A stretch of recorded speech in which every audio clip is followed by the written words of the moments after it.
সামরিক অভিযানে কাঙ্ক্ষিত ফল না পেয়ে এবার ইরানকে অর্থনৈতিকভাবে চাপে ফেলতে চাইছে যুক্তরাষ্ট্র। ইরান যুদ্ধে ব্যর্থতার পেছনে রয়েছে বেশ কয়েকটি কারণ। এর মধ্যে ভুল যুদ্ধ কৌশল এবং ইরানকে দুর্বল ভাবাও ছিল অন্যতম। তবে নিষেধাজ্ঞাও কাজে আসবে না বলে মনে করছেন অনেকেই, কেননা দক্ষিণ কোরিয়ার মতো ঘনিষ্ঠ দেশও যুক্তরাষ্ট্রের করা এই নিষেধাজ্ঞায় যোগ দিচ্ছে না।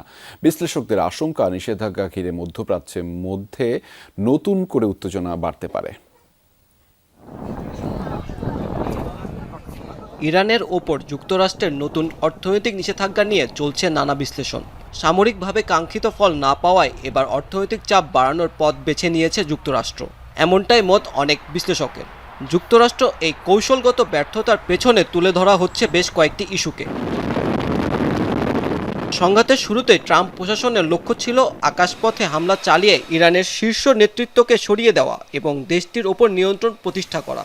টানা বোমা বর্ষণের মাধ্যমে ইরানের ইসলামিক রেভলিউশনারি গার্ড কোর IRGC-কেও আত্মসমর্পণে বাধ্য করার পরিকল্পনাও ছিল ওয়াশিংটনের। তবে শুধু বিমান হামলা চালিয়েই কোনো দেশের সরকারকে ক্ষমতাচ্যুত করার এই পরিকল্পনা কৌশলগতভাবে ব্যর্থ হয়েছে।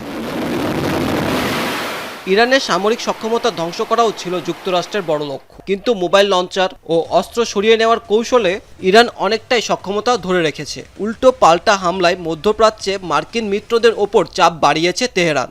এমনকি কোটি কোটি ডলারের আকাশ প্রতিরক্ষা ব্যবস্থাও ঠেকাতে পারেনি এসব হামলা।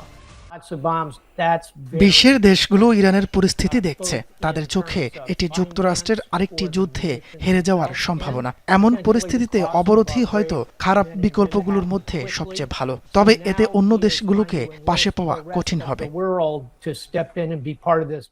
একের পর এক ব্যর্থতা ঢাকতেই ইরানের বিরুদ্ধে এবার এই নতুন কৌশল ওয়াশিংটনের। কিন্তু বিশ্লেষকেরা বলছেন, শুধু বর্তমান পরিস্থিতিতেই এই কৌশল খুব বেশি সফল হওয়ার সুযোগ কম। বর্তমান মার্কিন পররাষ্ট্র দপ্তর কার্যত অচল হয়ে পড়েছে। বহুপক্ষীয় নিষেধাজ্ঞা কার্যকর করার মতো প্রয়োজনীয় উদ্যোগ ও শক্তি এখন তাদের নেই। আর নিষেধাজ্ঞা কার্যকর হলেও ইরান আবারও মধ্যপ্রাচ্যে মার্কিন মিত্র দেশগুলোতে হামলা শুরু করবে, আর এর ফলে নিষেধাজ্ঞা তুলতে বাধ্য হবে ওয়াশিংটন। এরই মধ্যে নিষেধাজ্ঞার কৌশলে বড় বাধাও দেখছে ওয়াশিংটন। দীর্ঘদিনের মিত্র দক্ষিণ কোরিয়াও এতে যোগ দিচ্ছে না। তুরস্ক ও সার্বিয়া সহ ইউরোপের কয়েকটি দেশও নিষেধাজ্ঞায় সায় দেয়নি। ফলে ইরানকে চাপে ফেলতে যুক্তরাষ্ট্র কতটা সফল হবে তা নিয়ে উঠেছে প্রশ্ন। এই সিদ্ধান্তের জেরে আবারও মধ্যপ্রাচ্যের দেশগুলোতে হামলার আশঙ্কা করছেন অনেক বিশ্লেষকই। মাহমুদ সাকিব, যমুনা নিউজ।